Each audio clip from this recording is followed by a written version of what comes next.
Olá, paz e bem. Hoje nós vamos falar sobre dizer sim a Deus e não à mediocridade do padre Léo Tressi. Esse padre é um padre americano. Eu li esse livro em maio de 2021. Ele tem no total 136 páginas. O padre Léo, ele nasceu em Michigan em 1902. Ele estudou filosofia, depois teologia em Cincinnati e foi ordenado em 1927 em Detroit. Ele tinha uma atração pela vida monástica, então após ter trabalhado 5 anos na arquidiocese de Detroit, ele então resolveu passar alguns anos na ordem beneditina. Em 1936 ele retorna para a arquidiocese de Detroit. Em 1950 foi quando começou os primeiros sinais de uma doença cardíaca e por isso ele foi nomeado capelão da escola Vista Maria em Detroit. A partir de então ele começou a se dedicar mais à pesquisa e à escrita. 7 anos depois, 1957, ele obteve um PhD em educação. Ele morreu em 1970.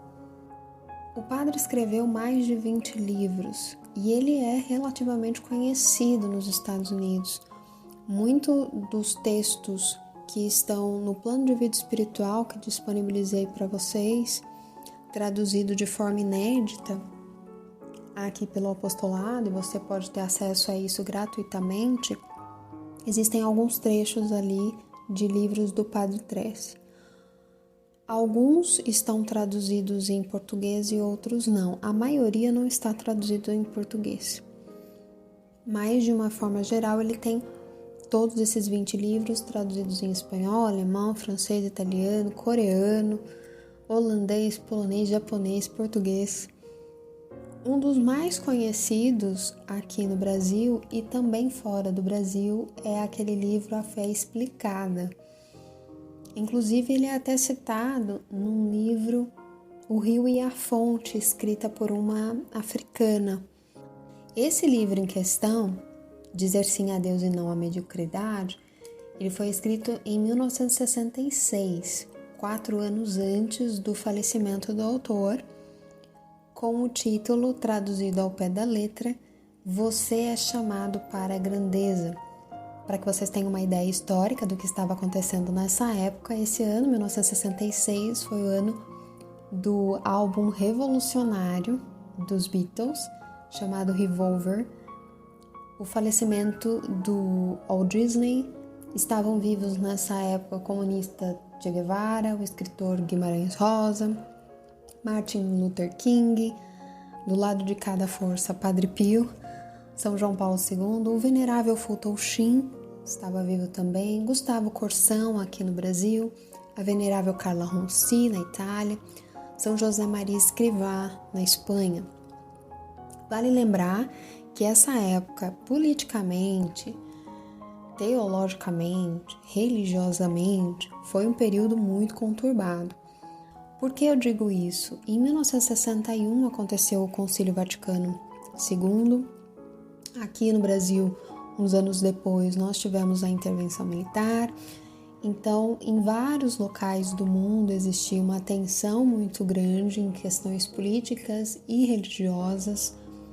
Em relação à tensão propriamente dita, o Gustavo Corsão ele tem um papel importante, uma vez que ele escreveu vários pontos em relação ao que estava acontecendo dentro da igreja. Então nós estamos num período de constantes discussões e de um avanço relativamente grande dos comunistas, principalmente no que se refere a questões culturais. E nós temos a publicação de um livro, Você é chamado para a grandeza. Você notou que a tradução no português não foi ao pé da letra, foi escolhido o título Dizer Sim a Deus e Não à Mediocridade. Eu particularmente prefiro o título original, porque ele traz uma característica importante, digamos assim, da religiosidade americana. Existem alguns traços nos países. Aqui no Brasil, por exemplo, se enaltece muito a pequenez, a humildade, não que seja ruim. é bom, é uma característica da espiritualidade brasileira, mas também surgiram N deturpações por conta disso. Mas surgiu principalmente porque a evangelização no Brasil foi feita por franciscanos e jesuítas, principalmente. Então, é característica da espiritualidade brasileira esses traços. A espiritualidade americana, não. Ela tem alguns outros traços que é importante, enriquece a igreja e dá uma nova forma de ver a vida espiritual, sem contar com os erros do protestantismo, uma vez que os Estados Unidos têm uma grande carga de influência protestante, né? É um país que foi fundado sob a mentalidade protestante. Mas sobre o livro propriamente dito. É um livro que pode ser lido por crismando, pode ser lido por aqueles que são cristãos, mas tem uma enorme lista de exceções e concessões. É um livro super curto, fácil. Ele aborda muitas questões entre o catolicismo e o mundanismo. Mas eu confesso que por conta do título, eu esperava mais. Seja o título da forma que foi editado aqui no Brasil, né? Dizer sim a Deus e não à mediocridade, seja o título traduzido ao pé da letra, eu esperava um pouco mais. Mas eu entendo que não era a intenção do autor. Esse autor, ele tem... Normalmente os textos dele são voltados para iniciantes. Ele tem a intenção de tirar a alma da inércia, então ele é muito direto, muito simples. É uma visão mínima necessária da radicalidade do Evangelho. 2 pontos me chamaram muita atenção porque não são muito comuns na atual publicação de livros de espiritualidade. O primeiro ponto é a visão do martírio. Ele fala muito sobre isso dentro do cotidiano. E a segunda é sobre o zelo, sobre a necessidade do que é ter zelo, como é ser uma pessoa zelosa, por que é que devemos ter zelo. São temas muito importantes e pouco abordados, e ele traz isso de uma forma muito significativa. Por exemplo, eu vou ler para você algumas citações que eu acho importante para que você tenha uma ideia mais ou menos do que eu estou falando. Há uma pequena parcela de martírio na vida de cada pessoa que se compromete a seguir a Cristo, que procura dia após dia viver com fidelidade. Muitas vezes é mais fácil morrer por Cristo do que viver por Ele. O verdadeiro zelo, porém, não se limita às orações. São as nossas ações que evidenciam com mais clareza o nosso zelo. Há muita coisa que podemos fazer por Deus, se prezamos verdadeiramente os seus interesses.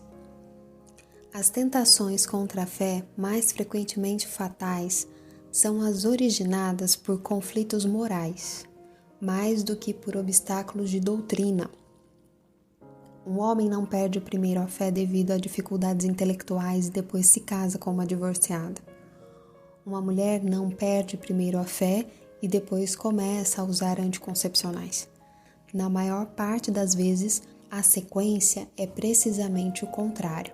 Eu achei muito importante essas 3 citações, a primeira falando sobre o martírio, a segunda sobre o zelo e a terceira sobre a questão moral, porque atualmente nós temos uma visão muito deturpada e extremamente embotada da ligação desses 3 fatores. Existe realmente convicções, pessoas convictas de que você pode rezar sem fazer ações, que pode existir o martírio sem abnegações e que a moralidade não tem nada a ver com as 2 coisas anteriores, que você pode rezar, ser fiel e ter zelo e se martirizar sem prestar atenção em questões morais. E essas questões morais, você percebe que ele dá exemplos muito grandes, né? Mas existem outras coisas que podem ser adaptadas assim nessa frase que ele nos dá em relação às tentações contra a fé. As tentações contra a fé, elas surgem de atos contrários à doutrina e não o oposto. Não é que a pessoa começa a ter dúvidas e depois ela começa a agir, não. Muito frequentemente ela age de forma morna em diversas coisas e é isso que vai enfraquecendo a fé. Então, como você vê, é um livro bem direto. Se lido com atenção, ele possui muitas direções para esses tempos conturbados, principalmente em relação à mediocridade, que é confundida com equilíbrio. Então hoje nós estamos num momento em que ser medíocre, ser morno é cool, é ser equilibrado. O caminho do meio se transformou no caminho do mais ou menos, né? Para alguns o muro já não pertence mais a Satanás. É uma espécie de trono. Eu me lembro muito dessa frase. Quem já está na igreja há muitos anos já escutou isso de algum pregador. O muro pertence a Satanás. Hoje, incrivelmente, o muro é quase um trono de enaltecimento a um equilíbrio fingido e falseado. Então é um livro muito útil. Inclusive, alguns catequistas podem até usar, principalmente para crismandos. Eu falo bastante de crismandos porque eles precisam sair com mais bagagem do que tem saído. E para isso, eles precisam ter acesso a coisas realmente úteis.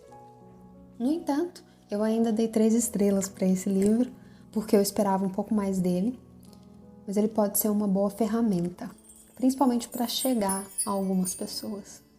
Pois bem, até a próxima. Tchau, tchau.